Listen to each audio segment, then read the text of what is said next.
Muy buenas noches, queridos hermanos, ¿cómo están el día de hoy? Jueves, continuamos nuestro estudio de Mateo capítulo 9. El día de hoy vamos a tocar el versículo 18 hasta el 26 y hablan acerca de dos personajes muy importantes, la hija de Jairo, un hombre muy importante, pero también habla acerca de una mujer completamente desahuciada que solamente puede encontrar esperanza en Jesús. Así que vamos a ver de esas dos historias que están en una sola, están entrelazadas. Vamos a tratar de poder ver en qué se relacionan, o en qué se parecen al menos. Así que vamos a abrir nuestras Biblias en Mateo capítulo 9, versículo 18 hasta el 26. Frío esta jornada de igual manera, aunque hubo sol en la mañana, pero se volvió el frío.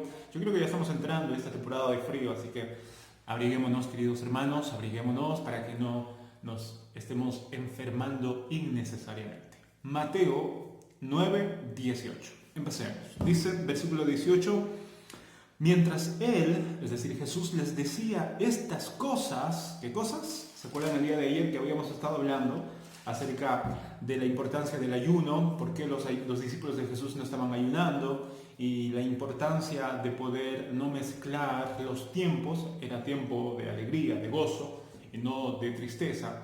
Entonces, una vez que Jesús estaba explicándole seguramente esto a los discípulos de Juan, dice que mientras él decía estas cosas, vino un hombre principal. Aquí en el Evangelio de Mateo no aparece el nombre, pero en el Evangelio de Marcos y Lucas, en el mismo relato, habla y nos menciona cuál es el nombre de ese hombre principal, y el nombre es Jairo. Sí, Jairo. Era un hombre principal, era un hombre importante. Bueno, este hombre principal, dice la historia, que era un hombre que estaba encargado de poder liderar y poder mantener el orden de la sinagoga. La sinagoga era la reunión de los judíos en el cual todos los sábados ellos se reunían para poder leer la Torá y para poder seguramente cantar algunos salmos, seguramente. Entonces la sinagoga estaba dirigida por un grupo de ancianos y se tenía que elegir entre ellos un líder. Y justamente uno de los líderes era Jairo, de manera que Jairo era una persona bastante respetado, bastante admirado seguramente, que por alguna razón lo eligieron. Seguramente tenía cualidades diferentes, seguramente era una persona, no sé, con autoridad, era una persona con mucha devoción, etc. Pero el punto es que era un hombre importante, era un hombre respetado en la sociedad.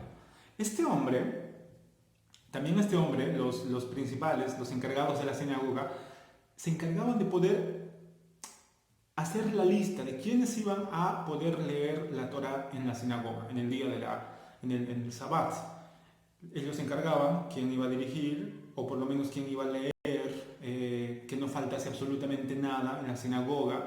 Se encargaban de que todo estuviera bien en la sinagoga, los asientos, el tema administrativo sobre todo. Entonces era gente que se encargaba de poder administrar, yo creo que esa es la palabra, administrar la sinagoga, que todo pueda andar normalmente, ordenadamente.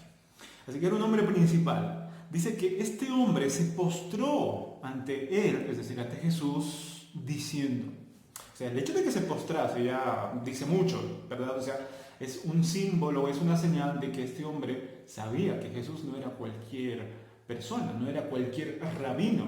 Jesús era alguien especial. Se postró, dice, y dijo, mi hija acaba de morir. O sea, la situación era trágica. Seguramente acababa de enterarse que su hija había muerto, su hija. No es cualquier persona, es su hija. Su hija acaba de morir. Hay un dolor ahí, ¿no? Yo creo que todos los que tal vez hemos pasado ese momento de la pérdida de un ser querido, ese momento donde te enteras que ha fallecido, es un momento de verdad inexplicable. Es un momento donde una mezcla de emociones, que no sabes qué hacer, De repente viene este hombre a Jesús, le dice, mi hija acaba de morir, mas ven y pon tu mano sobre ella. ¿Y qué? Y vivirá. Aquí podemos ver la fe de Jairo, la fe de este hombre principal. Es increíble. Primero se da cuenta de la realidad. Mi hija ha muerto. Hay dolor en mi corazón. Pero en Cristo, él pudo ver que hay una esperanza. Miren la fe que tenía. La fe de decir, Señor, ven, pon tu mano y vivirá. Yo sé que va a vivir mi hija. Si tú pones, Señor, tu mano sobre ella, yo sé que va a vivir. Es muy probable que Jairo haya ya visto, seguramente ya había visto algunos milagros de Jesús en Capernaum, porque todo esto está pasando en Capernaum. Entonces Jesús seguramente ha realizado algunos milagros, de lo cual Jairo los vio, de manera que él había visto eso y creía que Jesús tenía el poder de poder no solamente sanar a su hija. Miren, estaba creyendo algo fuerte, estaba creyendo algo que Jesús hasta este momento no había hecho todavía, de resucitar a una persona. Jesús ya había sanado a un leproso, Jesús ya había liberado a algunos demonios, etc. Pero Jesús hasta aquí no había resucitado a nadie. Y la fe de Jairo era tan grande que podía creer que Jesús tenía el poder de poder resucitar a su hijo. O sea, no era cualquier fe, era una fe fuerte, importante. Versículo 19. ¿Y qué pasó con Jesús? Le habrá dicho, mira, estoy ocupado, no me molestes, por favor, estoy aquí hablando de cosas teológicas con los discípulos de Juan. No, no dijo eso. Se levantó y le siguió con sus discípulos. Y podemos ver cómo Cristo es tan sensible al dolor de las personas, que inmediatamente se levanta después de la conversación, que estaba muy interesante seguramente, y que después se va a la casa de este hombre. Y aquí podemos aprender inmediatamente algo importante, de que cada vez que haya necesidades, cada vez que nosotros podamos ver alguna necesidad en alguna persona, en algún hermano, creo que tenemos que dejar algún tiempo o por un momento de dejar los libros, de dejar de estar estudiando, para poner en práctica lo que hemos aprendido, lo poco o lo mucho que hayamos aprendido. Va a haber momentos donde de repente se va a presentar estas situaciones. Así que debemos estar prestos a aplicar, a poner en práctica todo lo que aprendemos, todo lo que estamos estudiando. Increíblemente el Señor se levanta y empieza a ir a la casa de Jairo. ¿Y qué pasa? En medio del camino hay otra historia. Hay otra historia. Este es un relato de interrupciones. En la conversación con los discípulos de Juan, Jairo viene, interrumpe, obviamente. Eso no le causa sorpresa a Jesús, porque Jesús era el Hijo de Dios, de manera que ellos ya sabían que seguramente eso iba a pasar. Y cuando estaba yendo de camino a la casa de Jairo, de repente viene y le interrumpe, o la historia hace una breve interrupción en la historia de una mujer desdichada. Miren la historia. Estaba yendo camino a Jesús. Y he aquí, versículo 20, una mujer enferma de flujo de sangre desde hacía 12 años, no un mes, no 2 meses de cuarentena, no. 12 meses, no 12 meses, 12 años. 12 años de flujo de sangre, de hemorragia. Y vamos a ver un poquito más adelante qué significaba eso. Se le acercó, dice, por detrás y tocó el borde de su manto, porque decía dentro de sí, si tocare solamente su manto, seré salva. Esta mujer tenía el flujo de sangre y según los historiadores o los comentaristas en esa época, esta enfermedad era una enfermedad completamente devastadora. Yo creo que era casi como ser leproso, porque una mujer que tenía esta enfermedad de flujo de sangre o hemorragia era una persona que estaba declarada como impura. No podía acercarse al templo, no podía acercarse a orar al templo, no podía acercarse a las personas, porque esta mujer, a la persona que tocara, ya la contaminó, la hizo ceremonialmente impura a esa persona. De manera que era una persona de verdad que tal vez no se notaba, no tenía lepra, pero sí por dentro era una mujer que estaba encadenada, no podía ir al templo, 12 años sin ir al templo, no podía tocar a las personas, no podía siquiera abrazar. ¿Se imagina una situación así? Y no solamente un tiempo breve, 12 años. 12 años. Ahora, esta mujer no era tan importante como Jairo. Esta mujer no era una persona, wow, ¿no? Respetada. No, era una mujer, mejor si no la vieran. Que en el libro de Marcos, en el capítulo 5 de Marcos, y en Lucas también, en el mismo relato, dice que esta mujer había gastado todo su dinero para poder curarse, pero aún así, en vez de mejorar, estaba empeorando. Era una mujer desdichada. Pero esta mujer viene en la fe, porque todo aquí se trata de fe. Esta mujer pensó y dijo, yo sé que no puedo tocar a nadie, no puedo tocar a nadie, pero puedo tocar el borde del manto de Jesús y yo seré salva, seré sana. Miren la fe de esta mujer. Esta mujer creía que Dios, que Jesús tenía tal poder, porque no era cualquier hombre, era Dios para esta mujer, este de verdad era el Mesías. Dijo, yo sé que Jesús tiene tanto poder que si yo tocase el borde de su manto, yo seré sana. Entonces se introdujo ahí, seguramente tapada, se agachó y en medio de la gente tocó el borde del manto de Jesús. Qué atrevimiento, ¿verdad? Completamente diferente a cómo Jairo vino. Seguramente Jairo vino con sus amigos, ahí todo custodiado, por así decirlo, y todos abriéndole el camino al principal de la sinagoga. Pero esta mujer no, esta mujer tuvo que acercarse a Jesús ocultas, ahí escarbándose entre la gente. ¡Wow! Pero aún así Jesús permitió que saliera poder del borde de su manto. Miren lo que dice el versículo 22. Pero Jesús, volviéndose y mirándola, dijo, ten ánimo, hija. Miren con cuánta ternura el Señor la trata. Tu fe te ha salvado. Tu fe te ha salvado. No te ha salvado mi manto, ¿no? No te ha salvado el borde de mi manto, ¿no? Como que si mi manto tuviera poder. No. Tu fe te ha salvado. O sea, mi poder por medio de la fe que tú tuviste te salvó.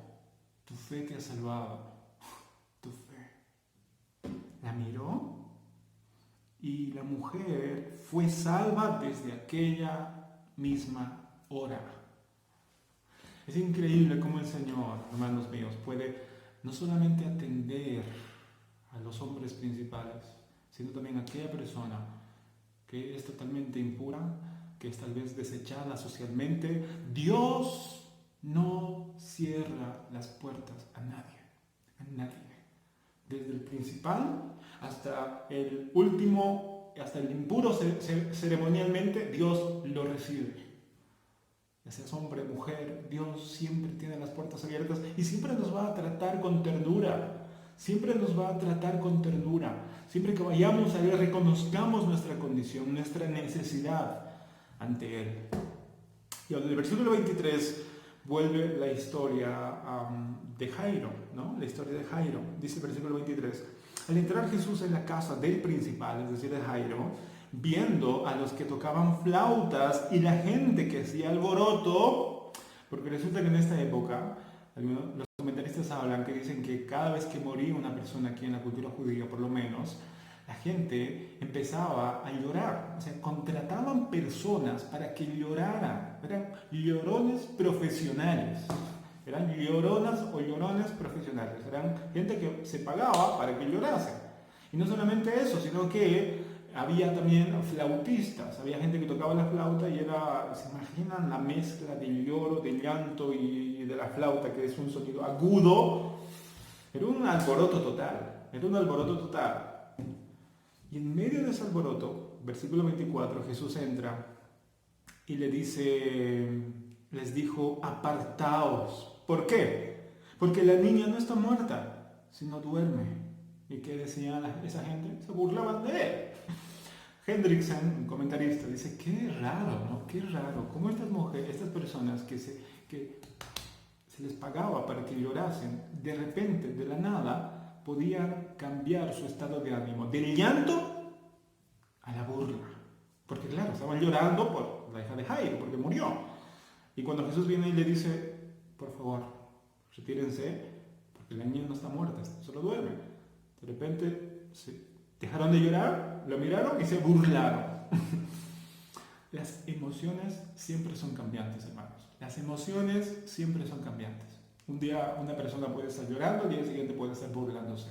Así que tenemos que, como dice Jeremías, ¿verdad? El corazón es engañoso, hermano, es engañoso. Nosotros somos engañosos, nuestros sentimientos muchas veces son engañosos. Pero, versículo 25, pero cuando la gente había sido echada fuera, es decir, los llorones, los que tocaban flautas fueron echadas, al final, porque Jesús yo creo que no podía con tanto alboroto, ya tanto alboroto, o sea, no se puede, no había orden, no podía hacer Jesús seguramente algo importante, no podía trabajar en ese momento, necesitaba orden. De repente, cuando la gente fue echada afuera, entró y tomó, dice, de la mano a la niña y ella se levantó. Bueno, aquí Mateo lo resume de manera muy corta o lo necesario, porque en Mateo, en Marcos y en Lucas la misma historia es relatada y es un poquito más larga, ¿no? Tiene más versículos, pero el punto es que Jesús en el relato de Marcos habla que entra y solamente entra Jacobo, Juan y Pedro, nada más, y los papás de esta niña. De repente entra y agarra la mano de la niña y le dice Talita Kumi, que en arameo es niñita, a ti te digo, levántate. Qué precioso, ¿no? Que Jesús dijera niñita. No dijo niña, sino niñita. Aparentemente tenía 12 años esta niñita. Le dijo, niñita, levántate. Y de repente la niña se levanta. Y después en el relato de Marcos le dice, denle de comer. Es increíble cómo el Señor pudo hacer un milagro que no había hecho hasta aquí, de resucitar a una persona, a una niñita. Es increíble cómo el Señor mostró, era algo que hasta ahora no se había visto, que el Hijo de Dios pudiera resucitar a la primera persona, que era justamente esta niñita. De repente la niña se levanta, seguramente le dan de comer, y el versículo 26 le dice, y se difundió la fama de esto por toda aquella tierra. Porque esto nadie ha podido hacer, o sea, era como el cenit, era la cúspide de las obras milagrosas de Jesús. Qué precioso. ¿Cómo podemos nosotros relacionar estas dos historias de la hija de Jairo, pero también de la mujer con flujo de sangre? Cómo Dios atiende a todas las personas que vienen a Él, independientemente de su estado social, ya si es principal, Dios también les atiende, porque todas las personas vamos a pasar dificultades, todos lloramos, todos pasamos por necesidad, pero Jesús atiende absolutamente a todos, al principal como a la mujer más desdichada o al hombre más desdichado. Acerquémonos siempre a Él, hermanos, acerquémonos siempre a Él, vayamos a Él siempre y que nuestra fe crezca, porque todo depende de eso, que nuestra fe crezca. ¿Y qué hace crecer la fe? Pues la palabra del Señor. Mientras más conozcamos a nuestro Señor, cómo es, qué poderoso es, y las circunstancias también, mientras aprendamos de las circunstancias y creamos en medio de la oscuridad que el Señor sostiene nuestra mano, nuestra fe va a crecer. Y mientras más nuestra fe crece, más vamos a poder ver las obras milagrosas del Señor en nuestras vidas. No tanto exteriormente, sino sobre todo interiormente. La renovación constantemente de nuestra mente, de nuestro corazón. Así que, hermanos, que Dios nos ayude a tener esa fe de Jairo, la fe de esta mujer, y que no dudemos, no importa cuál sea nuestra situación, siempre vayamos a Cristo, porque Él siempre nos va a recibir tiernamente. No importa nuestra condición, siempre Él nos recibirá tiernamente. Que Dios les bendiga, querida congregación Kairos. Bendiciones.